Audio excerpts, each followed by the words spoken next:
সালামু আলাইকুম, good evening ladies and gentleman. আমন্ত্রণ জানাই আজকের এই ভিডিওতে আপনাদের সবাইকে।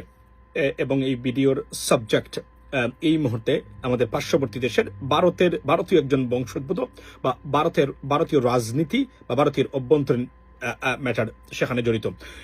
I'm talking about the most sensational political movement right now on internet, which is being spreaded across the globe by an Indian origin, যাকে আমরা জেনজির অন্তর্ভুক্ত বলতে পারি না। ইনফ্যাক্ট হি ইজ, অর্থাৎ জেনজির একজন মানুষ যার যে পলিটিক্যাল মুভমেন্টের নাম হলো ককরোচ জনতা পার্টি।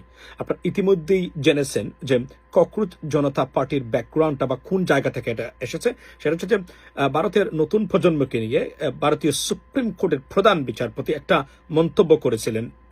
এদেরকে নতুন যারা আনএমপ্লয়েড বা যারা অধিকারের জন্য কথা বলে তাদেরকে বলেছেন ককরোচ পার্টি বা জনতা। এখান থেকেই এটার উদ্ভব এবং যা একটা সেন্সেশন তৈরি করেছে সারা পৃথিবীতে। এবং এটা নিয়ে ভারতীয় সরকার পড়েছে মস্ত বড় বিপদে, বিকজ এটা এমনভাবে স্প্রেডিং হচ্ছে যে এবং এমনভাবে এটা মানে নতুন প্রজন্মের ভারতীয়দের এটা মানে আকৃষ্ট করতেছে যে সারা পৃথিবীর মিডিয়াগুলা হুমড়ি খেয়ে পড়েছে। মানে তাদের এই ব্যক্তির মানে অভিজিতের ইন্টারভিউ নেওয়া এবং এই বিষয়টা নিয়ে কথা বলা। গতকালকে আপনারা জানেন আল জাজিরা এবং ইউরোপের সেকেন্ড লার্জেস্ট আপনার নিউজ ব্রডকাস্টিং কর্পোরেশন ফ্রান্স 24 থেকে শুরু করে সিএনএন সব জায়গায় রীতিমতো এপিসোড তৈরি করেছেন তারা ককরোচ জনতা পার্টি নিয়ে। ভয়ঙ্কর একটা বিপদ সৃষ্টি করেছে ভারতীয় গভর্নমেন্টের জন্য। ইতিমধ্যেই এই অভিজিৎকে রাষ্ট্রদ্রোহী এবং সন্ত্রাসী হিসেবে আখ্যায়িত করে তার পিছনে আপনার ভারতীয় গোয়েন্দা বাহিনীরা রিল্যান্টলেস কাজ করে যাচ্ছে তাকে আটকানোর জন্য, যে মানে তার সোশ্যাল মিডিয়া প্ল্যাটফর্মে আঘাত আনতেছে। এটা কি পরিমাণ আপনার জন্য এটার দ্বারা কি মানে প্রমাণিত হয়? এখানে সবচেয়ে বড় যে প্রমাণিত হচ্ছে সেটা হলো যে ভারতের যে এই যে আমরা যেটা বলেছি ভারতের যে কারেন্সি ডিভ্যালুয়েশন চলছে, ভারতের যে জিডিপির আকার মানে আপনার সংকুচিত হচ্ছে বা শ্রিঙ্কিং হচ্ছে এবং ভারতের অর্থনীতি যে মুখ থুবড়ে পড়েছে।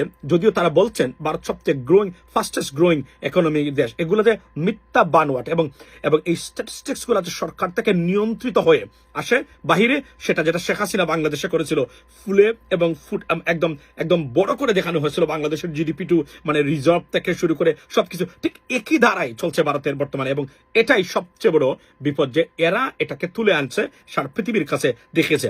পার্টিকুলার এবং সবচেয়ে বিপজ্জনক যে ঘটনাটা এখন ঘটতেছে সেটা হলো যে আপনার ভারতের মিডিয়া এবং তারা যে 5টা ম্যানিফেস্টো দিয়েছে যা সারা পৃথিবীর মিডিয়া প্রচার করতেছে এই মুহূর্তে, সেটাতে তারা সবচেয়ে অনেকগুলো বিষয় তুলে আনছে, বিচারপতি থেকে শুরু করে পলিটিক্যাল মানে রিস্ট্রাকচারিং থেকে শুরু করে সবচেয়ে মারাত্মক যেটা সারা পৃথিবী জানে সেটা হলো যে ভারতীয় মিডিয়াকে বলা হয়েছে উই ওয়ান্ট মানে ফ্রি মিডিয়া আমরা চাই এবং আমরা গদি মিডিয়া চাই না। ভারতের বর্তমান মিডিয়াকে গদি মিডিয়া এবং মিথ্যুক হিসাবে আখ্যায়িত করেছেন এই মানে ককরোচ জনতা পার্টির যারা আছেন তারা। সো ভারতীয় মিডিয়াকে সবচেয়ে বেশি মানে সারা পৃথিবীতে বুলন্ঠিত করে দিয়েছে, যে কারণে এখন খালিস্তানপন্থী 7 সিস্টার্সের মানে সেপারেটিস্টদের চেয়েও মারাত্মকভাবে দেখছেন এই ককরোচ জনতা পার্টিকে ভারতীয় গভর্নমেন্ট, যে কারণে সারা পৃথিবীতে তাদেরকে হেনস্থা করার চেষ্টা করা হচ্ছে।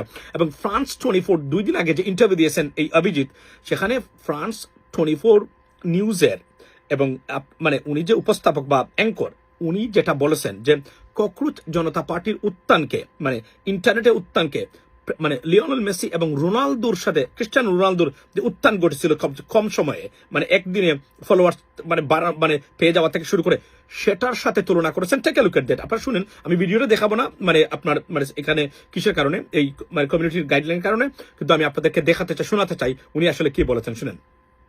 Industry as a mega influencer. My next guest has picked up 23 million followers in the space of 9 days. And if you're watching this back on YouTube, way beyond, I'm sure. The only comparison in terms of rapid growth of followers is a K-pop band, BTS, or even Cristiano Ronaldo, the most followed star in social media, received এবং আপনাদেরকে আমি বলি যে এই দেখেন, শুনলেন আপনারা, উনি বলছেন যে বিটিএস এবং ক্রিস্টিয়ানো রোনালদোর সাথে এটা উত্থানকে তুলনা করা হচ্ছে।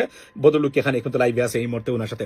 তো কল্পনা করেন কি ধরনের ঘটনা ঘটতেছে। এবং এখানে আরো যে সবচেয়ে মারাত্মক যে জিনিসটা মানে সেটা হলো যে আপনার এবং সবচেয়ে ভয়ঙ্কর যে জিনিসটা সেটা হচ্ছে যে এবং তারা যে ম্যানিফেস্টো দিয়েছেন 5টা, এই ম্যানিফেস্টোতে বলেছেন যে এর মধ্যে অন্যতম হলো যে ভারতের গদি মিডিয়াকে পরিবর্তন করতে হবে।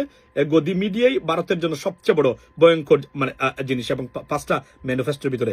So this is a significant movement এই মুহূর্তে জেনজি সারা পৃথিবীতে। এর মধ্যে উল্লেখযোগ্য সাউথ ইস্ট এশিয়াতে যে ধরনের তুলপার এবং ক্যাটাস্ট্রফিক বা রিশাফলিং ইনটু পলিটিক্যাল সিস্টেম গড়ে যাচ্ছে, তার মধ্যে ভারতের cockroach Janata party, it is become a real threat for this Indian আমি যদি বলি যে authoritarian government in the name of democratic government, ladies and gentlemen. So ভারতীয় জনতা পার্টি বা বিজেপি বা এই যে ফান্ডামেন্টালিস্ট গভর্নমেন্টের জন্য দিনছে দিন একের পর এক বিপদ, এবং কোনোভাবেই তথ্য লুকানোর প্রচেষ্টাতে তারা সফল হচ্ছেন না। এবং এই জেনজি পার্টিকুলারলি ককরোচ জনতা পার্টি তাদের মুখোশ মারাত্মকভাবে এমনভাবে উন্মোচন করে দিচ্ছে যা এর আগে কেউ কল্পনা করতে পারেনি। ফর এক্সাম্পল, খালিস্তানপন্থী বা সেভেন সিস্টার্সে যারা আছেন, তারা I do personally believe Indian territorial integrity definitely, but এরা সেপারেটিস্ট। এই জন্যই আমি তাদেরকে বললাম, যেহেতু তারা একটা দেশ থেকে স্বাধীন হতে চায় এই জন্য।